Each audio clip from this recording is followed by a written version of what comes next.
Assalamualaikum warahmatullahi wabarakatuh. Selamat pagi Bapak Ibu semua. Bagaimana kabarnya hari ini? Luar biasa. Oke.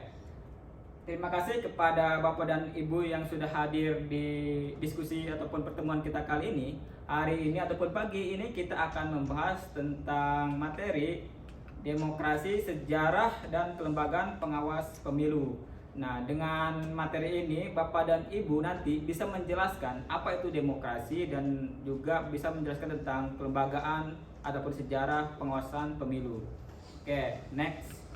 Sebelum ke sana, di sini ada biodata saya. Nama saya Saipudin Widya Iswara, ahli pertama di Pusat Penelitian Pengembangan Pendidikan dan Pelatihan Pusdikbangdiklat Bawaslu. Ini nomor emailnya. Dan mungkin nanti untuk nomor kontak nanti saya kirimkan ke ketua kelas, dan nanti ketua kelas bisa menyebarkan kalau misalnya setelah sesi diskusi ini berakhir ada yang ingin diskusikan lebih lanjut. Ada yang tanyakan dari biodata ini? Oke. Kalau misalnya tidak ada, nanti kita bisa diskusi ataupun bisa berkenalan lebih lanjut di sesi yang lain. Oke.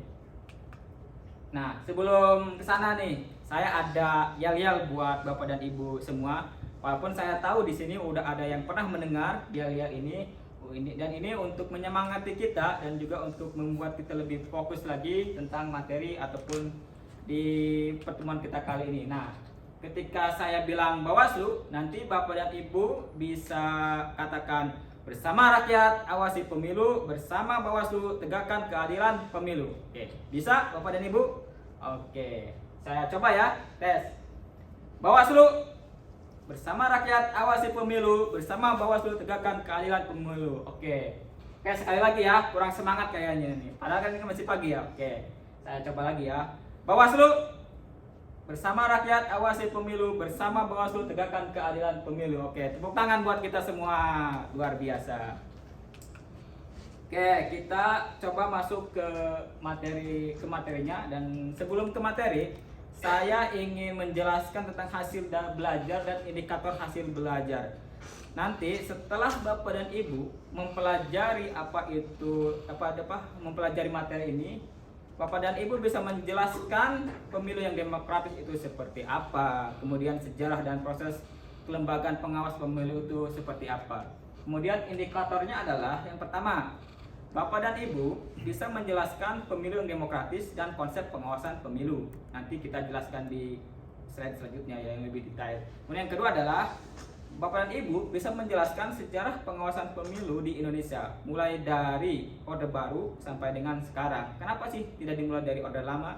Nanti kita diskusikan di slide selanjutnya. Kemudian yang ketiga, setelah pembelajaran ini Bapak dan Ibu bisa menjelaskan penguatan kelembagaan Bawaslu mulai dari pemilu 2009 sampai dengan pemilu sekarang ini. Bawaslu mengalami penguatan secara tupoksi. Nanti Bapak dan Ibu harus mengetahui apa sih penguatan yang kemudian penguatan yang diemban oleh Bawaslu itu sendiri. Oke, sebelum ke sana saya ingin tahu nih, Bapak dan Ibu di sini kan saya tahu ada yang latar belakang ilmu politik ya.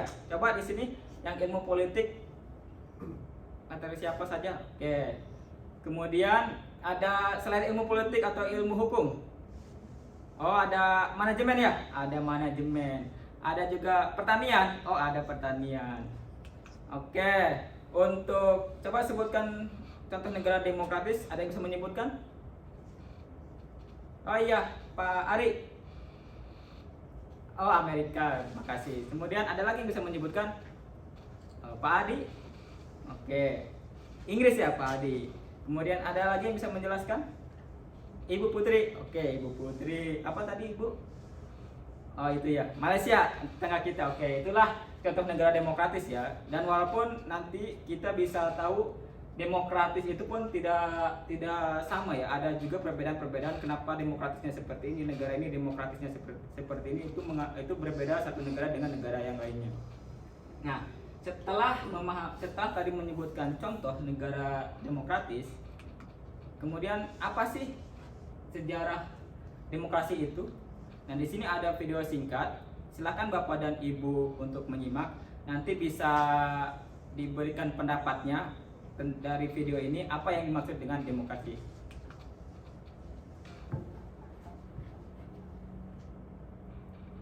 Sejarah demokrasi di dunia. Gagasan demokrasi mulai muncul dan berkembang Oke, udah ya. Itu tentang sejarah demokrasi singkat di dunia.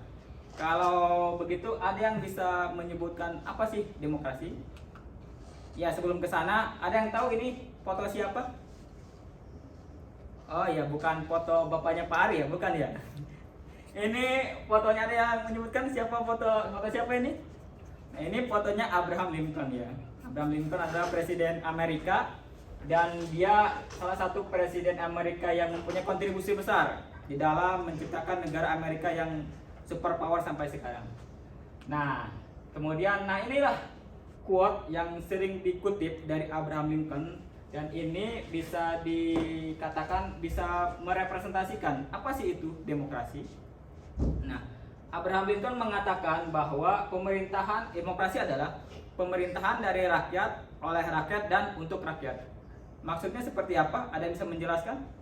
Ya, Pak Adi. Oke, terima kasih atas pendapatnya Pak Adi. Ada lagi yang bisa menjelaskan? Oke, Ibu Putri. Oke ya, terima kasih Ibu Putri atas pendapatnya. Oke, nah, jadi apa sih yang dimaksud demokrasi? Sebenarnya definisi dan demokrasi itu banyak. Ada yang mengatakan demokrasi itu sebuah sistem yang memang mengedepankan keadilan ataupun kebebasan, dan juga sistemnya itu membedakan satu kekuasaan dengan kekuasaan yang lainnya, dan juga ini kekuasaannya itu harus berasal dari rakyat. Banyak sekali konsep-konsep yang diterangkan oleh beberapa ahli. Nanti silahkan Bapak dan Ibu bisa gali sendiri. Ini hanya sebatas garis besar, sebatas konsep besar, dan nanti kita bisa diskusikan lebih lanjut. Nah, oke. Nah, jadi apa yang latar belakang demokrasi itu seperti yang dijelaskan di dalam slide ini, ada beberapa tahapan ya. Kayak yang pertama, negara demokrasi itu berasal dari, kita bisa tarik sejarahnya sampai ke negara kota, city state, ketika zaman Yunani kuno ya, pada abad ke-6 sampai dengan ke-3 sebelum Masehi. Nah, city state ini seperti kota negara yang memang dia itu kecil cakupannya, dan setiap orang mempunyai hak untuk mengutarakan pendapatnya. Kemudian ditarik lagi kepada Magna Carta 1215 ketika Raja John, walaupun zamannya itu masih feodal, dia menyerahkan kewenangannya untuk diatur oleh rakyat. Inilah yang bisa ditarik ketika di luar dari zaman Yunani kuno. Kemudian yang ketiga adalah muncul negara-negara nasional atau national state abad ke-16. Nah, negara-negara nasional ini kenapa bisa muncul? Ada yang bisa tahu? Ada yang tahu? Oke, Pak Ari. Nah, makasih Pak Ari. Jadi munculnya negara state adalah karena adalah pemikiran Renaissance, pembaruan, bagaimana mereka ingin memisahkan salah satunya kekuasaan dari agama, dan lebih kepada kekuasaan yang melepaskan diri dari agama. Kemudian selanjutnya bergerak kepada teori rasionalitas. Ada yang tahu teori rasionalitas seperti apa?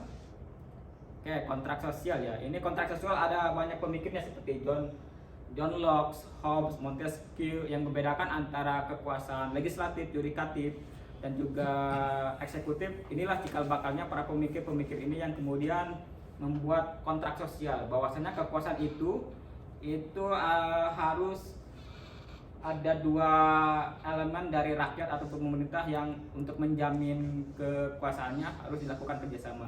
Kemudian puncaknya adalah ketika revolusi Prancis pada abad ke-18. Revolusi Prancis yang menurunkan raja ketika itu, bahwasannya masyarakat bisa berkuasa. Jadi kekuasaan itu tidak turun-temurun dari raja, kekuasaan itu pun bisa dilakukan dari rakyat dan sebagainya. Oke, next. Nah, sebelum ke sana, inilah 5 parameter negara demokratis. Ada 5 yang bisa dikatakan sebuah negara itu demokratis. Kalau misalnya tidak ada unsur ini bisa dipertanyakan ya.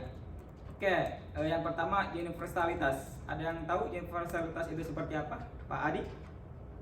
Oke, terima kasih Pak Adi. Jadi universalitas itu bahwasanya setiap demokrasi itu harus ada pemahaman bersama, konsep yang selaras. Jadi walaupun ada perbedaan tentang demokrasi, tapi ada prinsip-prinsip yang dimaknai secara umum.